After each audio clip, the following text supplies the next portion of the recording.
Hello friends, स्वागत है तमारू channel में। मित्रों, समग्र भारतनी अंदर रेलवेनी प्रिपेरेशन जबरदस्त रीते चाली रही है। एमां मारा गुजरातीओ पण सारी एवी मेहनत करी अने जबरदस्त रिजल्ट लावे एनी अंदर सहकार पूरवा साथ सहकार आपवा एक प्रेरक तरीके मारी जे प्रेजेंस है एमां हूँ कंईक ने कंईक नवुं लई अने रोज बरोज एमने हेल्पफुल थाय एवा विडियोज मूकी रह्यो छुं। मित्रों, मैं छेल्ला 10 वर्षनी लोको प्रिपेरेशन करे छे एना बुक मटीरियल अने मारी पासे रहेली एनी जे बुक्स छे के जेमां एना पेपर सेट होय लास्ट ईयरना एवा 10 वर्षना पेपर सेटनी अंदर मैं जोयुं छे तो 10-10, 15-15 क्वेश्चन्स विज्ञानना जे मोस्ट आईएमपी अने वारंवार रिपीट थता होय एवा क्वेश्चन्स जे छे हुं तमारा माटे शोधीने लावुं छुं। एना माटे 2-3 कलाक तो मारे गोतता समजता एना फोटोज लखी एना विશે माहिती जे छे एकत्रित करी तमने समजाय ए रीते रजू करवा माटे लागी जाय छे अने छतां पण मने आनंद थाय छे के चलो मारा गुजरातीओ माटे हुं कंईक करी रह्यो छुं, मारा समाज माटे, मारा मित्रों माटे अने तमारी जेवाने आगळ वधारवा माटे हुं कंईक करूं छुं तो मने प्रेरणा पूरी पाडे छे। तो आजनो विडियो तमारा माटे बेस्ट साबित थशे। विज्ञानमांथी खूब ज सरस इम्पोर्टન્ટ के वारंवार रिपीट थता प्रश्न हुं लईने आव्यो छुं। समय न बगाड़ता डायरेक्ट पॉइंट उपर जईए छे। क्वेश्चन्स जे छे एना टॉपिक्स जे छे एमां शुं पूछाय एवुं छे एने आपणे चर्चा करीए छे। ओके, तो हूँ अदृश्य थई जाऊँ छुं अने टॉपिक जे छे एने आपणे समजीए छे। जो गई कालना पेपरनी अंदर अंडाशयमांथी अथवा तो एम कहूं के रोजे रोज एक क्वेश्चन जे छे ए आ प्रजनन तंत्रमांथी प्रश्न आवे छे एटले ई टॉपिक एवो छे ने मित्रों के प्रजनन तंत्रमांथी डेली माटे एक क्वेश्चन छे। काले जोईए तो एक प्रश्न पूछ्यो तो अंडाशयमां शुं जोवा मळे, बराबर छे, तो एनो राइट आंसर थतो तो बीजांड, पण मारे तमने थोडुंक एना विશે डिटेल आपवी छे। ओके, तो हूँ तमने एना माटे आज फोटो लाव्यो छुं के भाई हवे शुं पूछाई शके अथवा तो आ लोको वारंवार कया पॉइंट ने ले छे। ओके, तो जोईए छे के एमां शुं शुं कामनुं छे। जो तमारी सामे देखाय छे ने आ धोरण 10 ની અંદર સજીવો પ્રજનન કેવી રીતે કરે છે ચેપ્ટર છે। વધારે વાંચવું હોય તો એમાં જશો, બાકી એમાંથી મેં ઇમ્પોર્ટન્ટ વસ્તુઓ તમારી સામે લઈ લીધી છે। આ બાજુનો જે ભાગ છે ને આને નર જનન અંગ કહેવાય। શું કહેવાય? આને નર જનન અંગ કહેવાય અને આને નારી જનન અથવા તો સ્ત્રી જનન અંગ તરીકે ઓળખવામાં આવે છે। આ પુષ્પ જે છે એમાંથી પ્રશ્ન પૂછેલો છે। ઓકે, તો કાલે જે પ્રશ્ન પૂછ્યો હતો ને એ આ અંડાશયનો ક્વેશ્ચન હતો, बराबर है कि भाई स्त्री जनन अंग में पुष्पनी अथवा तो वनस्पतिनी अंदर, बराबर है, स्त्री जनन अंग नीचेनामांथी क्यू है। तो मित्रों तमे आने याद राखी ज लेजो। जुओ आ बाजुनो भाग जे छे स्त्री जनन, एक तो परागासन जे छे एने तमे याद राखजो, परागवाहिनी नाम याद राखजो, अंडाशय, 3 नाम जे छे तमे सारी रीते याद राखी लेजो, कारण के आ क्वेश्चन 10 वर्षथी पूछाय छे। जो तमारे खरेखर रेलवेनी अंदर पास थवुं होय तो सेंट्रल गवर्नमेंटनी परीक्षाओने सोल्व करवी होय तो आवी वस्तुओ जे छे तमारे पास करवा माटे शीखवी ज पड़शे। कदाच तकलीफ थशे कारण के पहेली वखत तमे आवुं करता हो तो थोड़ुंक अघरुं लागे, पण मित्रों हरीफाई जे छे अघरामां ज करवानी होय छे। बाकी सरळ सरळ बधाने आवडतुं होय एवो ज जवाब तमे लखीने आवशो, सरळ प्रश्नोना सोल्यूशन करशो तो मेरिटमां तमे आवशो नहीं। एटले आजनो विडियो जे छे कदाच तमने थोड़ोक हार्ड लागे कारण के आ वस्तुओ तमे पहेली वखत भणता होय तो टेन्शन नहीं लेता। जेम डॉक्टर कहे सवार बपोर सांज 3 टाइम दवा ल्यो एम तमे आनी एक नोट बनावी लेवानी अने एने सवार बपोर सांज पाणी साथे पी लेवानुं, एटले के वांची लेवानुं, याद रही जशे। बराबर, पुरुषना जे भाग छे एमांथी तमने पूछे तो परागाशय, पुंकेसर, तंतु, आ 2 नाम जे छे एने खास खास खास याद राखजो ज। बराबर, एना सिवाय जे छे आ गादी जेवो भाग जे छे तमने पूछे छे पुष्पनी नीचे गादी जेवो भाग जे होय छे एने शुं कहेवामां आवे छे। आ जे भाग छे आपणे फूलડા तो बहु जोया होय पण सायन्सनी रीते जोवाना छे मित्रों तो आने वज्रपत्र कहेवामां आवे छे। बराबर, एटले आ आटला नाम जे छे तमारे याद राखवाना छे। आगळ जोईए के तमारा माटे सारी जे कई प्रजननना प्रश्न छे हुं लाव्यो छुं, बधा जोई लईए आज। जो प्रजनन जे छे ने ए 2 टाइपना होय, अलैंगिक प्रजनन अने लैंगिक प्रजनन। बराबर छे। हवे अलैंगिक प्रजनननी अंदर एक ज जीव होय। શું હોય છે તો કે એક જ જીવ છે ને એ પોતે પોતાનાથી એટલે કે ભાઈ આ લિંગ વગર પ્રજનન કરે છે એટલે અલૈંગિક પ્રજનન બોલે છે। અને આની અંદર 2 જીવ હોય, બરાબર છે, 2 અલગ અલગ પેરેન્ટ હોય છે। જેમ કે આપણે મનુષ્યની અંદર આપણી અંદર શું હોય છે કે ભાઈ લિંગ અવેલેબલ હોય છે, આની અંદર એવું કહી શકાય કે ભાઈ એની અંદર લિંગ પાર્ટ જે છે સેક્સ્યુઅલ પાર્ટ જે છે એ આની અંદર હોતા નથી અને આપણી અંદર સેક્સ્યુઅલ પાર્ટ જે છે એના ફિઝિકલ કોન્ટેક્ટથી આપણે પ્રજનન કરીએ છીએ એટલે લૈંગિક પ્રજનન છે। જ્યારે પ્રશ્ન છે ને એ અલૈંગિકમાંથી વધારે પડતા આવે છે। બરાબર છે, આપણને ક્વેશ્ચન તો એના માટે મોસ્ટ ઇમ્પોર્ટન્ટ આ 3 ક્વેશ્ચન 3 નામ જે દેખાય છે ને તમને, એક તો આ પેલું મેં લખ્યું છે ભાજન, બરાબર છે, એ શું છે એ સમજવાનું છે. પછી આ એક બહુભાજન શું છે એ સમજવાનું છે. ઓકે, તો આ જે છે તમારા માટે આજે ખૂબ જ મહત્વનો પોઈન્ટ બની રહ્યો છે મિત્રો, ધ્યાનથી સમજવાની કોશિશ કરજો. બરાબર, અને આના માટે હું ફોટો પણ લાવ્યો છું. જો પહેલાં તો પ્રશ્ન તમને એમ જ પૂછાશે કે ભાઈ ભાજન અથવા તો દ્વિભાજન જે છે એ કયા જીવમાં થાય છે? તો યાદ રાખજો, અમીબા અને પેરામિશિયમ.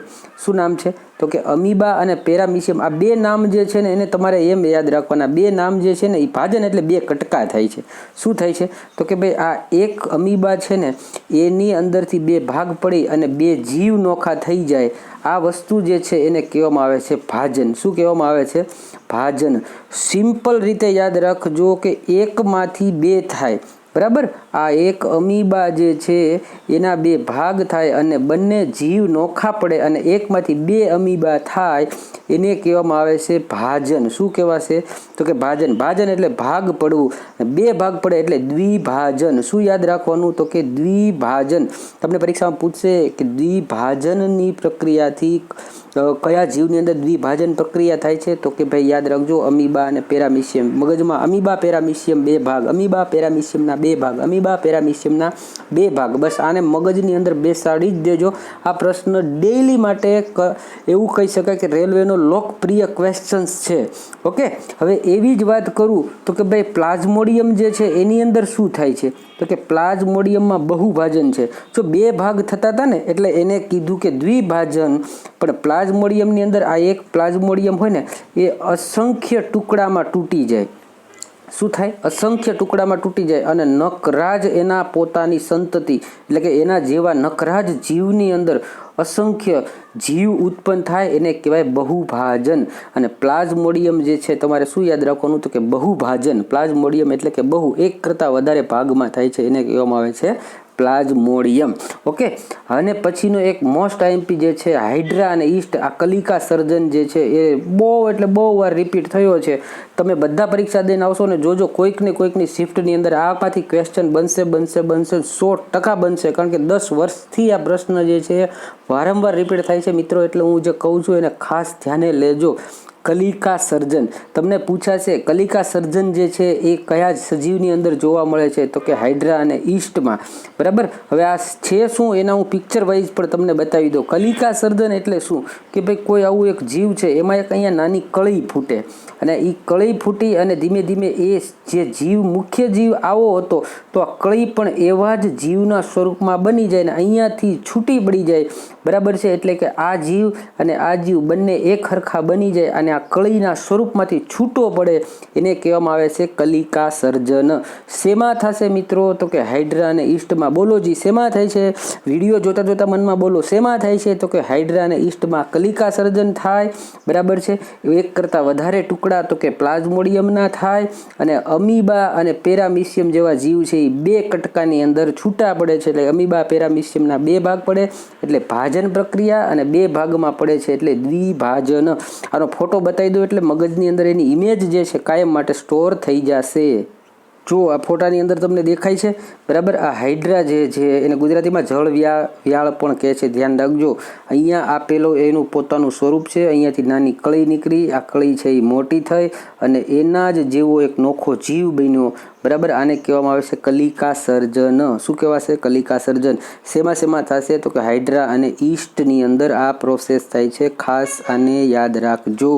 ઓકે મિત્રો, બહુ જ ઇમ્પોર્ટન્ટ છે. આ પ્રજનન તંત્રમાંથી પૂછાતું વારંવાર રિપીટ થતો ક્વેશ્ચન્સ છે. અને અમીબાને દર્શન કરી લ્યો. અમીબા એક છે, એમાંથી આગળ વધતો ગયો, લંબચોરસ જેવું બન્યો અને એકમાંથી બે અમીબા બન્યા. શું બન્યા? બે. એટલે અમીબા જે છે એનું શું કહેવાશે? તો કે દ્વિભાજન. શું કહેવાશે? તો કે દ્વિભાજન. આગળ વધીએ સારો ઇમ્પોર્ટન્ટ પોઈન્ટ તરફ. કાલે એક આનું ફૂલ ફોર્મ પૂછેલું હતું એટલા માટે લીધું છે લીફો, લાસ્ટ ઇન ફર્સ્ટ આઉટ. આ કોમ્પ્યુટરની પ્રોસેસનો એક ક્વેશ્ચન છે અને બહુ સમજવું હોય ને તો એક સિમ્પલ ભાષામાં કહી દઉં. તમે ઘરની અંદર માનો કે ઘરની આ એક ડબ્બો છે, એની અંદર આખી વસ્તુઓ તમે ભરી દો. બરાબર છે, તો જે ભરતા છેલ્લે જે તમે નાખશો ને એ અહીંયા ઉપર આવશે. બરાબર છે. જ્યારે તમારે કાઢવાનું થશે ત્યારે શરૂઆત ક્યાંથી કરશો? ઉપરથી શરૂ કરશો. એટલે કે લાસ્ટ ઇન જે છેલ્લે નખાણું ને એ ફર્સ્ટ આઉટ એટલે નીકળશે પહેલાં બહાર. બરાબર. તો કોમ્પ્યુટરની અંદર જે કંઈ તમે સામગ્રીઓ એટલે કે ભાઈ જે ડેટા ઇનપુટ થાય છે કે અથવા તો સ્ટોરેજ થાય છે એ જે સૌથી પહેલાં નખાણા હોય ને એ છેલ્લે જતા રહે અને ઉપરનો ડેટા જે હોય એ સૌથી ઉપર હોય. જેમ કે આપણે કેમેરાની અંદર મોબાઈલમાં ફોટા પાડીશું તો સૌથી છેલ્લે જે ફોટા પડ્યો હશે ને એ ગેલેરી ઓપન કરતાં પ્રથમ આવશે. બરાબર. અને જે સૌથી પહેલે પડ્યા હશે એ ફોટા જે છે તમે ડ્રેગ કરો ત્યારે નીચે નીચે નીચે નીચે જોવા મળે. એટલે આ યાદ રાખજો. શું કહેવાય? Last in first out. જે છેલ્લે નખાય ને એ જ પહેલાં બહાર નીકળે. પરીક્ષામાં એવું જ હોય છે ને. પરીક્ષાના એન્ડ ટાઈમે આપણે છેલ્લે ગોખણ કટ્ટી કરવા બેસીએ, સમજવા બેસીએ કે આપણે છેલ્લે હવે તો પરીક્ષા આવી ગઈ, ચલો વાંચવા માંડીએ. એટલે એવું કહેવાય લાસ્ટમાં આપણે તૈયારી કરીને છેલ્લે બહાર નીકળે. ઓકે, ચલો મજાક થઈ ગઈ.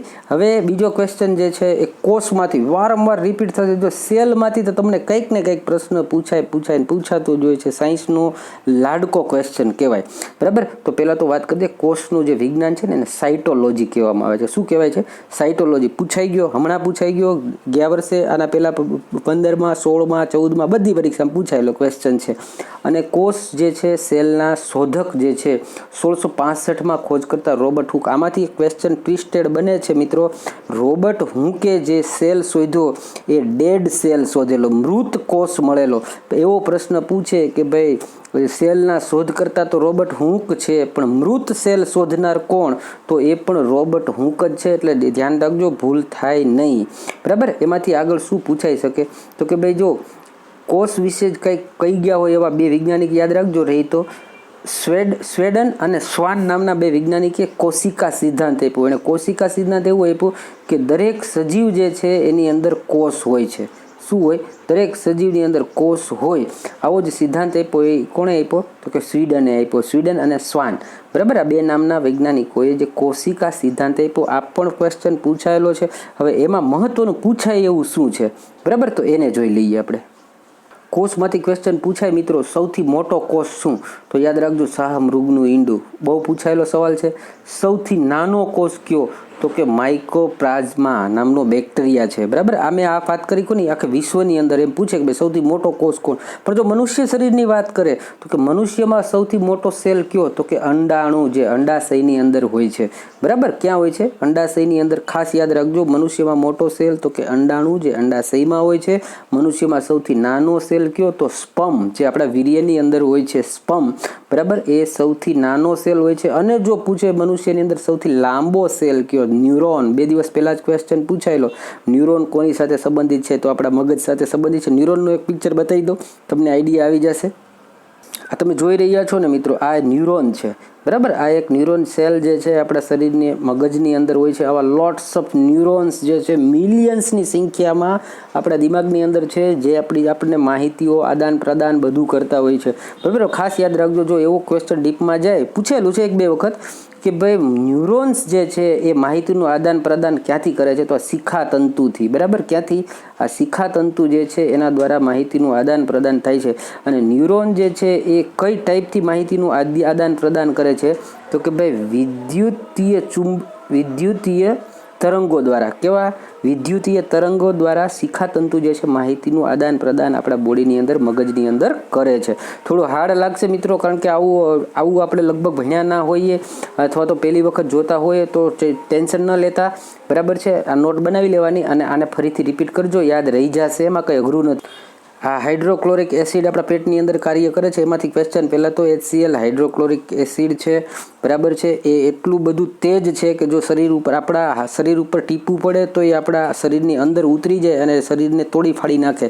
તો ક્વેશ્ચન થાય કે જો આપણા બોડીની અંદર આટલું ઉત્પન્ન થાય છે જલદ દ્રવ્ય, તો શરીરને નુકસાન કેમ નથી થતું? તો કે ભાઈ એક મ્યુકસ નામનું જે લેયર છે આપણા પેટમાં, બરાબર છે, આ જ્યાં બને છે એને આ મ્યુકસનું લેયર જે છે એ આવી રીતે એને પેક કરેલું હોય છે. અને મ્યુકસનું લેયર જે છે એ HClથી પેટની રક્ષા કરે છે. હવે મ્યુકસ એટલે શું? દેશી ભાષામાં કહું ને તો કદાચ હસવું આવે. આપણને નાકમાં આવે જે છેડા, દેશી ભાષામાં કહીએ ને છેડા આવે છે. બરાબર. અથવા તો આપણે છી, નાકની અંદર જે સી આવે છે ને, આ ઈ જ છે એને સારી ભાષામાં મ્યુકસ કહે છે. અને મ્યુકસનું લેયર જે છે ને આ રીતે એને ફરતે હોય છે. બરાબર. આપણા અગ્નાશયની આ ફરતે, કે જેના કારણે આ HCl જે છે પેટમાંથી બહાર નીકળતું નીકળતું નથી અને આપણને નુકસાન કરતું નથી. આ HCl નું કાર્ય શું છે તો કે ભાઈ આપણા શરીરમાં બિનજરૂરી બેક્ટેરિયા જે પેટની અંદર ખોરાકમાં આવે એને નાશ કરે, ખોરાકને સડતો બચાવે. નહીંતર તો આપણા શરીરની અંદર જો આ ખોરાક છે એ કહી શકાય કે ભાઈ અગ્નાશયની અંદર 2 થી 4 કલાક, બરાબર, 2 થી 4 કલાક પેટમાં ખોરાક રહેતો હોય છે તો એ સડે નહીં અને એનું એ જે છે એમાં બેક્ટેરિયા ન પડે અને બિનજરૂરી બેક્ટેરિયાનો નાશ કરવા માટે HCl જે છે આનું વારંવાર ક્વેશ્ચન રિપીટ ક્વેશ્ચન પૂછાતો હોય છે. પછી વનસ્પતિમાંથી પ્રશ્ન તો રેલવેવાળા કાઢશે જ, તો એનો ક્વેશ્ચન જે છે એમાં કાલપ્રમદી હતો વારંવાર પૂછાયેલો. આ 3 નામ યાદ રાખજો.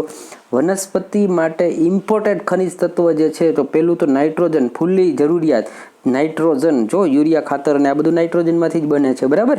તો યાદ રાખજો કે નાઇટ્રોજન, પોટેશિયમ અને ફોસ્ફરસ જે છે એ વેરી ઇમ્પોર્ટન્ટ છે, બરાબર, વનસ્પતિ માટે. વનસ્પતિમાંથી 2 નામ જે છે વારંવાર પૂછાયેલા હોય એવા, બરાબર છે, ખૂબ જ અગત્યના. આનું કાર્ય પૂછી લે છે, ઝાયલમ અને ફ્લોએમ. આ 2 શું છે તો કે પહેલાં તો હું વાત કરું છે શું. વનસ્પતિની અંદર અલગ અલગ જાતના ટીસ્યુ હોય, બરાબર. એ ટીસ્યુ જે છે એના અલગ અલગ કામ હોય છે. હવે આને યાદ રાખવાનું છે ઝાયલમ. ઝાયલમથી જળ શબ્દને યાદ રાખજો, બરાબર. ઝાયલમનો જ અને જળનો જ, ઝાયલમ જળ. અને ફ્લોએમથી તમારે શું યાદ રાખવાનું છે તો કે ફૂડ શબ્દ યાદ રાખજો, બરાબર. તમને પ્રશ્ન પૂછાશે વનસ્પતિની અંદર જળના પ્રવાહને કોણ પ્રવાહિત કરે અથવા તો જળને ફેલાવવાનું કામ કોણ કરે તો વનસ્પતિમાં જે મૂળ છે આ મૂળ, બરાબર. માનો કે આ એક આખું વૃક્ષ છે અને આ વૃક્ષની અંદર પાણી જે છે જળ છે અહીંયા સુધી મૂળમાંથી કોણ લઈ જશે તો એ ઝાયલમનું કાર્ય જે છે એ જળને ખેંચીને ઉપર સુધી પહોંચાડવાનું, બરાબર. બીજો ક્વેશ્ચન એવો આવશે વારંવાર આવેલો છે મિત્રો, અને તો જેને પરીક્ષા આપી હશે ને અથવા જૂના પેપર તમે જોશો તો તમને આ ક્વેશ્ચન જોવા મળશે કે ખોરાક જે કાંઈ અંદર આવે છે, બરાબર, ખનિજો જે કાંઈ છે એ વૃક્ષની અંદર હોય તો એ છોડમાં કે વનસ્પતિમાં ફેલાવાનું કાર્ય કોણ કરે છે તો ફ્લોએમ. ફ્લોએમથી ફૂડ, બરાબર છે. શું યાદ રાખવાનું? ફ્લોએમ જે છે એનાથી ફૂડ, ફનો ફ આવશે એટલે ફૂડ. ફ્લોએમ ફૂડ ફેલાવે. ઝાયલમ જે છે એ શું ફેલાવશે તો કે જળ. ઝાયલમ જળનું ફેલાવો કરશે અને ફૂડનો ફેલાવો તો કે ફ્લોએમ. આ 2 નામ જે છે વેરી ઇમ્પોર્ટન્ટ છે. ઝાયલમથી જળ, ફ્લોએમથી ફૂડ. આ 2 એના ટીસ્યુ છે અગત્યના, અને આ 2 ટીસ્યુ જે છે એને જટિલ ટીસ્યુ કહેવામાં આવે છે. ખાસ યાદ રાખજો. કેવા ટીસ્યુ તો કે જટિલ ટીસ્યુ.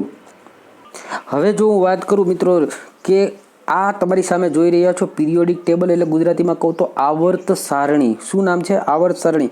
આવર્ત સારણીના ક્વેશ્ચન જે છે હવેથી આપણે દરેક પરીક્ષામાં પૂછાશે વેરી ઇમ્પોર્ટન્ટ. કારણ કે આના ઉપર આખું રસાયણ વિજ્ઞાન જે છે આના પર ડિપેન્ડેડ છે. ધોરણ 10ની અંદર આવર્ત કોષ્ટકનો પાઠ છે, મારા ખ્યાલથી 8 પેજનો છે મિત્રો. આ 8 પેજ જે છે 1-2 વાર વાંચજો. વાંચે બહુ સમજાશે નહીં પણ થોડી ઘણી ટ્રાય કરજો, કારણ હું આના માટે જો સમજાવવા બેસું ને તો મિત્રો 2-3 કલાકનો સમય, કારણ કે 5-5, 10-10 લેક્ચર થાય ને ત્યારે આને સમજાવી શકાય છે. છતાં મેં તમારી સામે લીધું છે. થોડી ઘણી માહિતીઓ જે છે હું તમને આની અંદર આપી દઈશ, બરાબર છે. તો આ પિરિયોડિક ટેબલ આવર્ત સારણી એકવાર 8-10 પેજ વાંચજો, થોડું ઘણું સમજવા મળશે.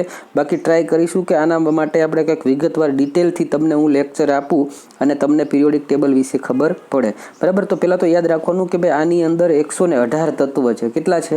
118 તત્વ છે. એ તો તમે ખાસ યાદ રાખજો જ હાલ પૃથ્વી ઉપર. અને આ 118 તત્વ જે છે એને આ ગોઠવણી કરી છે એને પિરિયોડિક ટેબલ તરીકે ઓળખવામાં આવે છે, બરાબર. હવે દરેકને કંઈક કહેવાય છે, થોડીક માહિતી હું તમને આપી દઉં છું, બરાબર. આ બધા ઊભા જે છે આ ઊભેલા રહ્યા એવા 18 હોય છે, અને આ 18 જે છે એને સમૂહ કહેવાય છે. યાદ રાખજો. શું કહેવાય છે તો કે ભાઈ આવર્ત સારણીમાં કેટલા સમૂહ હોય તો કે 18 હોય. અને આ 1, 2, 3 આવી 7 લાઈન જે છે એ 7 છે એ આડી લાઈનને શું કહે છે તો કે 7 આવર્ત છે. શું છે? 7 આવર્ત અને 18 સમૂહ. 7 આવર્ત અને 18 સમૂહ છે, બરાબર ને. અત્યારની આ મોડર્ન પિરિયોડિક ટેબલ છે, આધુનિક પિરિયોડિક ટેબલ જે છે એ કોણે બનાવી? ક્વેશ્ચન વારંવાર પૂછાયેલો છે. તો યાદ રાખજો કે અત્યારની જે છે મોસલે, અથવા તો કોઈ લોકો એનું પ્રોનાઉન્સિએશન મોઝલે તરીકે પણ કરે છે. તો મોઝલેની અત્યારની આધુનિક આવર્ત સારણી જે છે આ અત્યારે જે સ્વીકારી છે સાયન્સની અંદર એ જે છે એને નામ આપવામાં આવ્યું છે મોઝલે દ્વારા બનાવવામાં આવેલી છે. અલગ અલગ વૈજ્ઞાનિકો જે છે એને બનાવેલી પિરિયોડિક ટેબલ જે છે એમાંથી ક્વેશ્ચન આવે છે. એમાં એક ડોબરનિયર સાયન્ટિસ્ટ છે, બરાબર છે. એને ટ્રાયક એટલે કે ભાઈ 3-3ની જોડીવાળો નિયમ આપેલો છે, બરાબર છે. પછી એક અષ્ટકનો નિયમ આપ્યો, બરાબર. તો આ બધી વસ્તુઓ જે છે એ ડીપ પાયાની અંદર છે, થોડી તમે વાંચજો, તમને મજા આવશે, બરાબર, જાણવા મળશે. હવે વાત કરી દીધી મેં આને સિમ્પલી. તો આ જે છે બધાને ગ્રુપમાં વહેંચવામાં આવેલા છે, બરાબર. આ દરેકને શું કહેવામાં આવે છે, અલગ અલગ ગ્રુપથી ડિનોમેટ કરવામાં આવેલા છે. આટલો જે ભાગ છે આને પી બ્લોક તરીકે ઓળખવામાં આવે છે. શું નામ આપ્યું છે આને? તો કે પી બ્લોક. આ જે ભાગ છે એને ડી બ્લોક તરીકે ઓળખવામાં આવે છે, બરાબર. આ જે ભાગ છે એને એસ બ્લોક તરીકે ઓળખવામાં આવે છે. અને નીચે 2 લાઈન જે છે આને એફ બ્લોક તરીકે ઓળખવામાં આવે છે. એટલે તમારા માટે કે પહેલાં તો આને વહેંચ્યા છે પી, એસ, ડી, એફ. પી કોને કહેવાય, એસ કોને કહેવાય, ડી કોને કહેવાય, એફ કોને કહેવાય, એ પણ તમારે જોવાનું રહેશે. આ બહુ લાંબો જ લેક્ચર છે સાહેબ મિત્રો. હું આને જો સમજાવું તો મેં કીધું એમ ભાઈ 8-10 કલાકનું અંદર તમને સમજાવી છું, કારણ કે આની અંદર દરેક નામમાંથી અહીંથી બધામાંથી અલગ અલગ ક્વેશ્ચન્સ, લોટ્સ ઓફ ક્વેશ્ચન બને અને એની ડિટેલ જે છે પૂછાય. ક્યારેક આના ક્રમ પણ પૂછાય. જો તમે બિન સચિવાલયનું પેપર જોયું તો આની અંદરથી 2 ક્વેશ્ચન એમાં પણ આવી ગયા છે. એટલે હવે ગુજરાત ગવર્મેન્ટ જે છે એ પણ તમને મજબૂર કરશે કે તમારે આ શીખવું જ પડશે, બરાબર. આપણે ટ્રાય કરશું કે આને કંઈક સમજાવવા માટે હું અલગથી લેક્ચર આપું. હવે જુઓ, આ ભાગ જે છે તમને પૂછે પરીક્ષામાં, પિરિયોડિક ટેબલની ડાબી બાજુ શું હોય છે? તો કે આ બધી ધાતુ છે, બરાબર. અને પહેલો ભાગ જે છે, પહેલો જ જે આ ભાગ રહી, પહેલી ઊભી લાઈન છે, એ બધાને અલ્કલી મેટલ કહેવામાં આવે છે. શું કહેવામાં આવે છે? અલ્કલી મેટલ. બીજી લાઈન જે ઊભી છે એને અલ્કલી અર્થ મેટલ તરીકે ઓળખવામાં આવે છે, બરાબર. એટલે પહેલા ભાગની અંદર શું હોય? તો કે ભાઈ આની અંદર બધી ધાતુઓ હોય.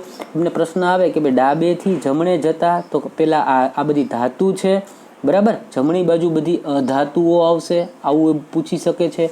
ઓકે. હવે આની અંદર આઈએમપી હોય ને, તો એક વાત તો જો આ છે, લાસ્ટ લાઈન જે છે એ બધા નોબલ ગેસ તરીકે ઓળખવામાં આવે છે, બરાબર. શું નામથી ઓળખવામાં આવે છે? તો કે નોબલ ગેસથી.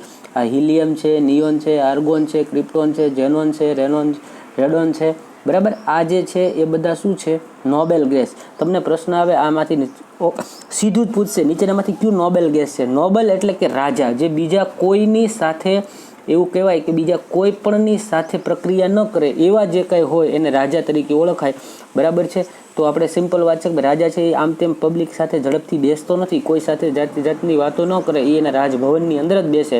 તો આ બધા એવા છે કે કોઈની સાથે સામાન્ય રીતે પ્રક્રિયાઓ કરતા નથી, એટલે બધા રાજા સમાન છે. અથવા તો એને બીજી ભાષામાં અક્રિય ગેસ, કોઈની સાથે ક્રિયા ન કરે એવા ગેસ જે છે એ અક્રિય છે, બરાબર. પછી આ જે ભાગ રહ્યો આ, બરાબર છે, અહીંયાથી જે લાઈન થઈ તમને આવશે કે ભાઈ આવર્ત સારણીમાં ઝીગઝેગ લાઈન કોને અલગ પાડે છે? તો આ બાજુ બધા ધાતુ છે, આ બાજુ બધા અધાતુ છે, અને આ જે રહ્યા એ મિશ્ર ધાતુ છે, બરાબર. શું છે? મિશ્ર એટલે કે એમાં ધાતુ જેવા લક્ષણો છે અને અધાતુ જેવા પણ લક્ષણો ધરાવે છે. ઓકે મિત્રો, હવે જો આ તો બહુ લાંબો ટોપિક છે, આને વિગતવાર સમજવો પડે. વધારે આપણે ટાઈમ લઈશું તો અત્યારે વિડીયો જે છે એ બહુ લાંબો થઈ જશે, ડોઝ કદાચ હાઈ થઈ જાય એવું લાગે છે. ઓકે, તો અહીંયા સુધી રાખીએ છીએ મિત્રો. થેન્ક યુ, ધન્યવાદ. વિડીયોને લાઇક કરજો, શેર કરજો અને મિત્રો સાથે આની ચર્ચા કરજો.